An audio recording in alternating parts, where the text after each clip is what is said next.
So, as we've already pointed out, today is 420, and to some people that might mean something. Go ahead and do it. Have a good time. That kind of leads me into my quote. To err is human. To forgive is not company policy. I really believe in that quote. I think it's a true statement. It's hard for people to forgive, and so when people mess up, it's easier for other people just turn their back and to think that they might be better or they don't need to worry about that. So I do really believe in that quote, and what I'm going to do is I'm going to break down the first half, which says to err is human, and then I'm going to break down the second half, which is to forgive is not company policy, and show how both those statements are true and how it's going to equal into a better statement. And then I'm going to give an example on how it could be easily done in everyday life and how we just need to be a bigger person. So for the first part, to err is human, and that's like to have an error and to mess up. I mean, we've all done something messed up where we've forgotten to go pick up our little brother, or we cheated on a spouse, we did this, we did that. It all happens, and sometimes you're put in a situation where you can't resist, and maybe the benefits outweigh the losses, but the losses might have hurt somebody. It's an easy thing to do, and not everybody's perfect. It just comes down to that quote, not everybody's perfect, and I think most of us can agree with that statement because I think we've all messed up once or twice in our lives. So we went to the next statement. To forgive is not company policy, and that basically means that it's not our job to forgive. And it's true. It's really hard to forgive. So, I mean, I'm really bad at it because when people mess up, I get rid of them because I think they're my friends, then they should be my friends, right? They're my friends. So I think we should all try and work harder. And you know what? That part might not always be true, but I think you can always work for it. Like, you can try and make it true. And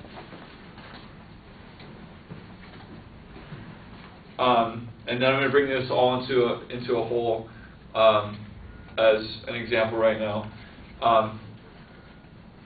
Every day, people get put in situations they don't want to be in, and it might hurt someone in the long run. Like, I went to a party with a friend one time, and he really liked this girl, but she likes me. So, of course, drinking's involved, stuff happens, and my buddy gets pissed at me, but he was a better person, and he forgave me for it because he kind of wiped it off. It might have hurt him a little bit more than he told me, but it's easy to see how some people can be bigger than the situation, and they can let it go and still realize what a positive attribute it is to have someone as a friend than to just get rid of them as whole. And so that leads me to the end of my speech, where I just try and tell you that try and be bigger than the situation, because sometimes to have the friend is better than to not have them, and try and be human.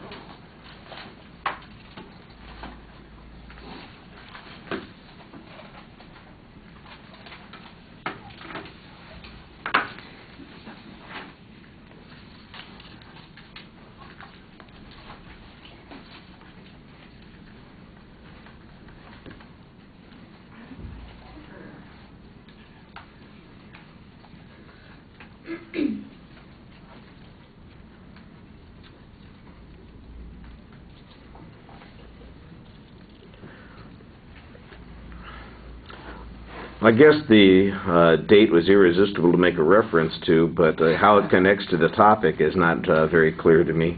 Don't forget, it's also Hitler's birthday and Columbine anniversary day, so we got all kinds of things to celebrate today. Woo-woo.